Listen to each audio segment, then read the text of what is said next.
പ്രണയ ഋതു അഗ്നിയുടെ സ്വന്തം ഡെവിൾ. ദേവരാജനും മകളും ശ്രീശൈലത്തിൻ്റെ പടിയിറങ്ങിയ ആ നിമിഷം തന്നെ സൗപർണികേ ഉച്ചത്തിൽ രാജൻ വിളിച്ചു. അല്പം ഭയത്തോടാണെങ്കിലും സൗപർണിക രാജൻ്റെ മുന്നിൽ വന്നു നിന്നു. നീ പുന്നാരിച്ച് വളർത്തിയ നിൻ്റെ മക്കളുണ്ടല്ലോ, അവർ രണ്ടുപേരും കൂടി ഇവിടെ നടത്തിക്കൂട്ടിയതെല്ലാം കണ്ടല്ലോ. ആ ഇറങ്ങിപ്പോയവൻ ഞാനും അവനും കൂടെ ചേർന്ന് നടത്തിയിട്ടുള്ള ബിസിനസ്സുകളെല്ലാം കൂടുതൽ ഷെയറും അവൻ്റെതാ. നാളെ ഒരു സമയത്ത് വന്ന് ആ ഷെയറെല്ലാം പിൻവലിച്ചാൽ പിന്നെ ഈ രാജൻ പൊതുനിരത്തിലിരുന്ന് ഭിക്ഷ എടുക്കാനേ പറ്റൂ. അതുകൊണ്ട് നീ അവനെ പറഞ്ഞ് കാര്യങ്ങൾ മനസ്സിലാക്കാൻ നോക്ക്. അയാൾ അല്പം ഈർഷ്യയോടെ അവളോടായി പറഞ്ഞു. രാജേട്ടാ, അവൾ വിളിച്ചതും അയാൾ തിരിഞ്ഞു നോക്കാതെ അവിടെ നിന്നും പോയി. നിറഞ്ഞൊഴുകുന്ന കണ്ണുകളോടെ തന്നെ സൗപർണിക രാജൻ പോകുന്ന വഴിയിലേക്ക് നോക്കി നിന്നു. വേദയുടെ വാഹനം ഒരു ഇരമ്പലോടെ മാങ്കോട് തറവാടിൻ്റെ മുന്നിൽ വന്നു നിന്നതും വാഹനത്തിനകത്ത് ഇരുന്ന് തന്നെ പുറത്തേക്ക് വീക്ഷിക്കുന്നവർ ആ വീടും പരിസരവും കണ്ട് ഒന്ന് അമ്പരന്നു. ഇത്രയും വലിയൊരു കോവിലകം തങ്ങൾ ഇന്ന് വരെ കണ്ടിട്ടില്ല. കോവിലകം എന്ന് പറയുന്നത് ചെറുതായിപ്പോവും. ഒരു കൂട്ടുകുടുംബ സമ്പ്രദായമാണെന്ന് ആ വീട് കണ്ടാൽ തന്നെ അറിയാം. അവർ രണ്ടുപേരും ഉമിനീരിറക്കി പരസ്പരം ഒന്ന് നോക്കി.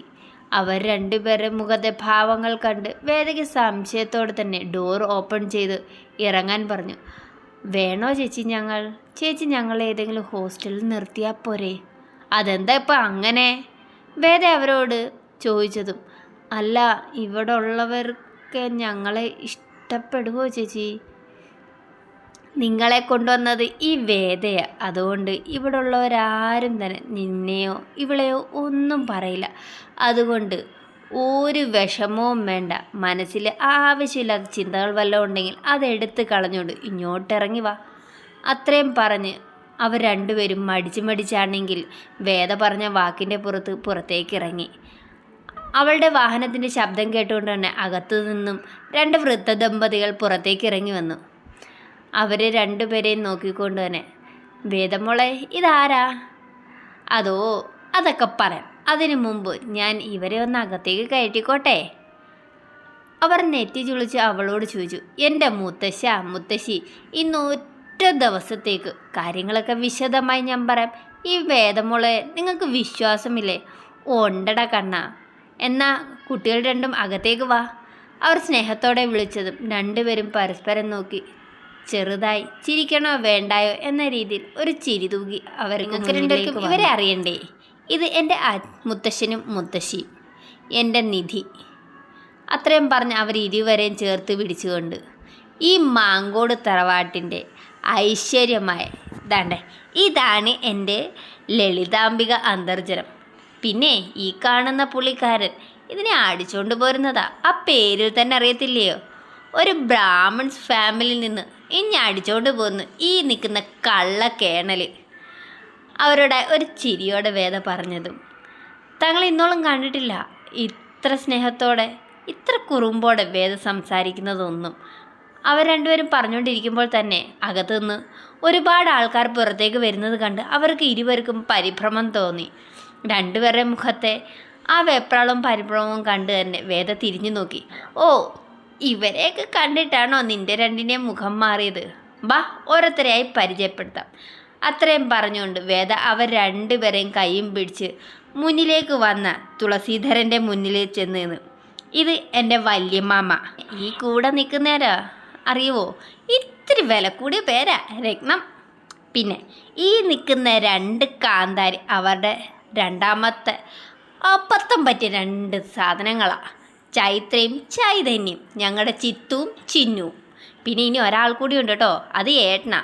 ഇത്തിരി ലേറ്റായിട്ട് വന്ന രണ്ടെണ്ണം അത് അതിൻ്റേതായ കുറുമ്പുകളുണ്ട്. അതുകൊണ്ട് കൂടുതൽ നീ രണ്ടും അടുപ്പിക്കണ്ട കേട്ടോ.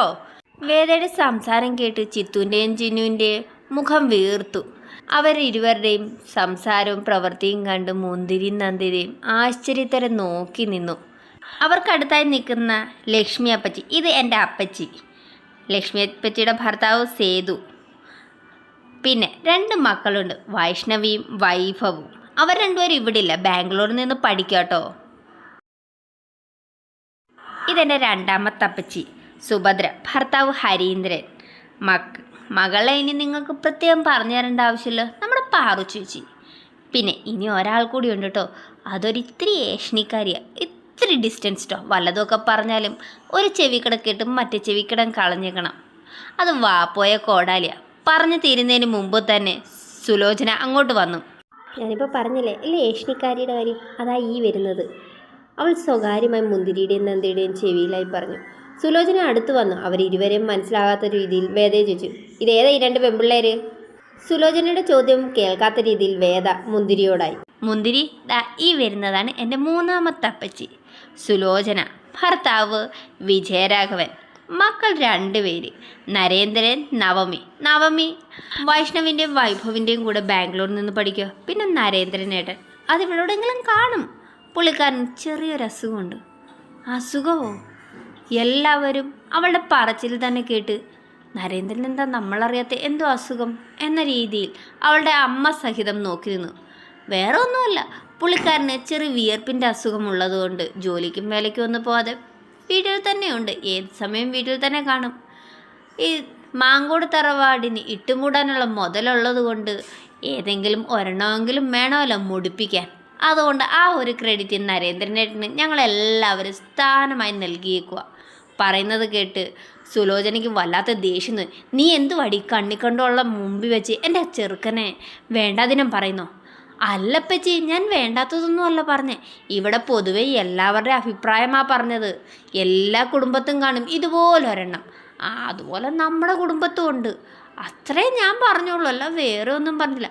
നിഷ്കളങ്കമായി വേദ സുലോചനയോട് പറഞ്ഞതും അവൾ പല്ല് കടിച്ചുകൊണ്ട് അവളെ രൂക്ഷമായി ഒന്ന് നോക്കി മുകളിലേക്ക് ദേഷ്യത്തിൽ കയറിപ്പോയി.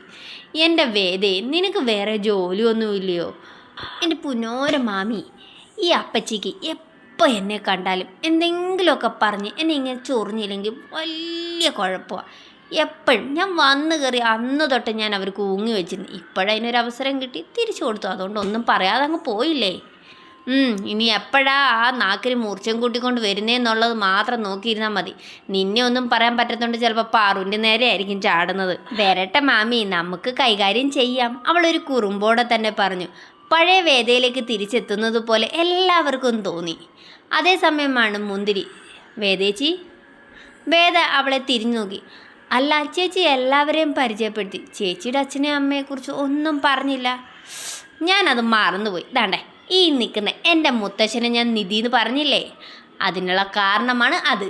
അതായത് മാങ്കോട് തറവാട്ടിലെ ദ ഗ്രേറ്റ് കേണൽ ശ്രീവാസ്തവ ഒരിക്കൽ എവിടെയോ പോയിട്ട് വന്നപ്പോൾ കൂടെ ഒരു ചെക്കനെയും കുട്ടിയാണ് മാങ്കോട് തറവാട്ടിലേക്ക് തിരിച്ചു വന്നത്. ആ ചെക്കന് നല്ലൊരു പേര് കൊടുത്തു, അഗ്നിദത്ത്. പിന്നെ ഇങ്ങോട്ടുള്ള എല്ലാ കാര്യങ്ങൾ, വിദ്യാഭ്യാസം, തുണി, സമ്പത്ത് എല്ലാം നൽകി. സ്വന്തം മകനെ പോലെ തൻ്റെ 5 മക്കൾ എല്ലാവർക്കും ഒപ്പം തന്നെ അഗ്നിദത്തിനെ ദത്തെടുത്ത പുത്രൻ എന്ന രീതിയിലുള്ള സ്വന്തം മകനേക്കാൾ കൂടുതൽ സ്നേഹിച്ച് തന്നെ പഠനമെല്ലാം പൂർത്തിയാക്കി മാങ്കോട് തറവാടിൻ്റെ ഒരു വിഹിതം, അതായത് മാങ്കോട് തറവാടിൻ്റെ മിക്ക ബിസിനസ്സുകളും എൻ്റെ അച്ഛൻ അഗ്നിദത്തിനെ നോക്കാൻ ഏൽപ്പിച്ചത് ഇവിടെ ചിലർക്ക് ഇഷ്ടപ്പെട്ടില്ല. അതോടുകൂടി അച്ഛനെ ഇവിടെ നിന്നും പുറത്താക്കണമെന്ന അവകാശവാദവുമായി പലരും മുന്നോട്ട് വന്ന് അച്ഛൻ ഇവിടുത്തെ ഒരു സ്വത്തിൽ പോലും യാതൊരു അവകാശവും വേണ്ട എന്ന് പൂർണ്ണമായി പറഞ്ഞ് എല്ലാത്തിനെയും നോക്കി നടത്താൻ അച്ഛനെ ഏൽപ്പിച്ചതുകൊണ്ട് മാത്രം അത് നോക്കി നടത്തുന്നു. മേൽനോട്ടക്കാരൻ്റെ ഒരു കൂലി മാത്രമേ എൻ്റെ അച്ഛന് ആവശ്യപ്പെട്ടുള്ളൂ. എന്നാൽ അതുപോലും ഇഷ്ടപ്പെട്ടിരുന്നില്ല. കാരണം അച്ഛൻ കാണാതെ തന്നെ ഈ ബിസിനസ്സിൻ്റെയൊക്കെ പലതും നടത്തിയിരുന്നു. അത് പലരെയും കൈയോടെ പോക്കാൻ എൻ്റെ അച്ഛൻ അവിടെ കയറിൽ കൂടിയാൽ സാധിക്കുമെന്ന് പലർക്കും അറിയാമായിരുന്നു.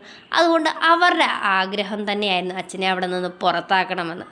എന്തായാലും അവരെല്ലാവരും ഒറ്റക്കെട്ടായി നിന്നതുകൊണ്ട് തന്നെ പെട്ടെന്ന് എൻ്റെ അച്ഛനെ അവിടെ നിന്ന് പുറത്താക്കാൻ സാധിച്ചു. എന്നാലും അച്ഛൻ അവിടെ കൊണ്ട് തോറ്റിട്ടില്ല. അച്ഛന് കുറച്ച് പണം നൽകി എൻ്റെ മുത്തശ്ശൻ സഹായിച്ചു. അങ്ങനെ ബിസിനസ് സ്റ്റാർട്ട് ചെയ്തു. ആ ബിസിനസ് മാങ്കോട് തറവാടിനേക്കാൾ കൂടുതൽ സമ്പത്തുണ്ടാക്കി. അതും പെട്ടെന്ന് തന്നെയുള്ള വളർച്ച. അതുമാത്രം മതിയല്ലോ ശത്രുക്കളായി നിൽക്കുന്നവർക്ക് കണ്ണുകടി ഉണ്ടാകുന്നതിന്. അതിൻ്റെ ഇടയ്ക്ക് തന്നെ എൻ്റെ അച്ഛൻ ഒരു അനാഥ പെണ്ണായ എൻ്റെ അമ്മയെ വിവാഹം കഴിച്ചു, വേദിക. അതുപോലെ തന്നെ അവരുടെ ഇടയിലേക്ക് ഒരു സന്തോഷമായി ഈ വേദാഗ്നിയും വന്നെത്തി. പിന്നെ നല്ല സന്തോഷകരമായ ജീവിതമായിരുന്നു. അതിന് പൊലിപ്പ് കൂട്ടത്തക്ക രീതിയിൽ തന്നെയായിരുന്നു പിന്നീട് ഞങ്ങളുടെ ജീവിതം, സ്വർഗതുല്യമായ ജീവിതം. പക്ഷേ അത് ദൈവത്തിന് പോലും ഇഷ്ടപ്പെട്ടില്ല. ഒരു ആക്സിഡൻറ്റ് രൂപത്തിൽ എൻ്റെ അച്ഛനെയും അമ്മയും എന്നിൽ നിന്നും തട്ടിയെടുത്ത്. അച്ഛനും അമ്മയും ഈ ഭൂമിയിൽ നിന്നും പോയി ഈ എന്നെ അനാഥയാക്കി എന്നറിഞ്ഞ വിവരം അറിഞ്ഞാണ് ദ ഗ്രേറ്റ് കേണൽ ശ്രീവാസ്തവ എന്നെ ഏറ്റെടുക്കുന്നത്. അച്ഛനെ ഏറ്റെടുത്തതുപോലെ തന്നെ എന്നെയും ദത്തുപുത്രിയായി ഏറ്റെടുത്ത് ഇതുവരെ എത്തിച്ചിട്ടുണ്ട്. നല്ല രീതിയിലുള്ള വിദ്യാഭ്യാസം എല്ലാം തന്ന് സ്വന്തം പേരക്കുട്ടികളുടെ ഒപ്പം തന്നെ അല്ല, അവർക്ക് മുകളിൽ എനിക്ക് സ്നേഹം തന്ന് തന്നെ എന്നെ വളർത്തി. അതുകൊണ്ട് തന്നെ ഇവർ രണ്ടുപേരും എൻ്റെ നിധിയാണെന്ന് പറഞ്ഞ് അവർ വിചാരിച്ചിരുന്നെങ്കിൽ എന്നെ തെരുവിലേക്ക് എടുത്തെറിയാമായിരുന്നു. കാരണം അവർ ദത്തെടുത്ത് വളർത്തിയ മകൻ്റെ പുത്രിയല്ലേ. എന്നാൽ എൻ്റെ മുത്തശ്ശനെ അങ്ങനെ ചെയ്തില്ല. അത് തന്നെയാ ഇല്ല എൻ്റെ മുത്തശ്ശ.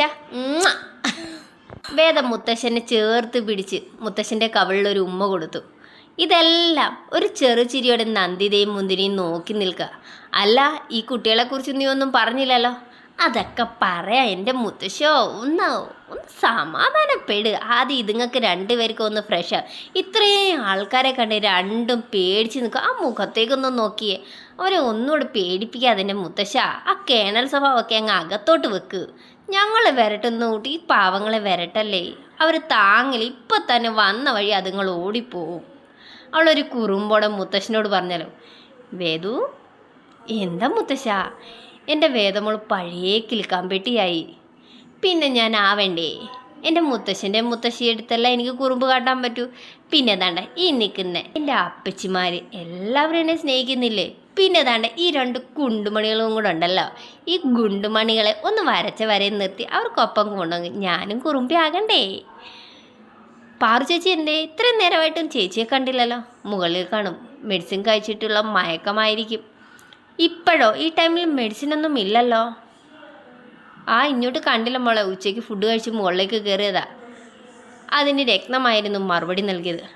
എന്തായാലും ആവട്ടെ മാമി, ഇവർക്ക് രണ്ടും നീ റൂമിലേക്ക് പൊക്കോ. ഇതുങ്ങളെ രണ്ടുപേർക്കും റൂം സെറ്റാക്കി അവർക്ക് വേണ്ടുന്നതെല്ലാം ഈ മാമി ചെയ്തു കൊടുത്തോളാം. വേദയുടെ രത്നം പറഞ്ഞതും അവൾ അത് കേട്ട് തലയാട്ടിക്കൊണ്ട് മുകളിലേക്ക് കയറി.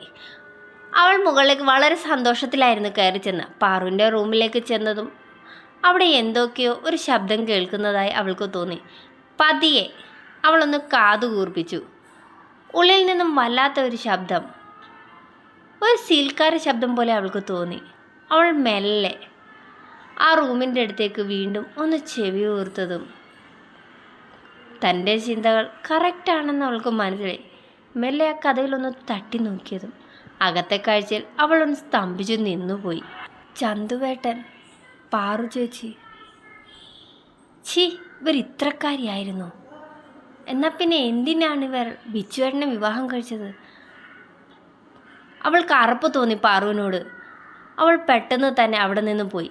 എന്നാൽ തൻ്റെ ഡോർ ആരോ തുറന്നു ഇട്ടേക്കുന്നതായി കണ്ടുകൊണ്ട് പാറു, ആരെങ്കിലും കണ്ടോ ഇനി നമ്മൾ രണ്ടും? ആര് കണ്ടാലും ഒന്നുമില്ല, നീ എൻ്റേതല്ലേ, പിന്നെന്തേ? തുടരും.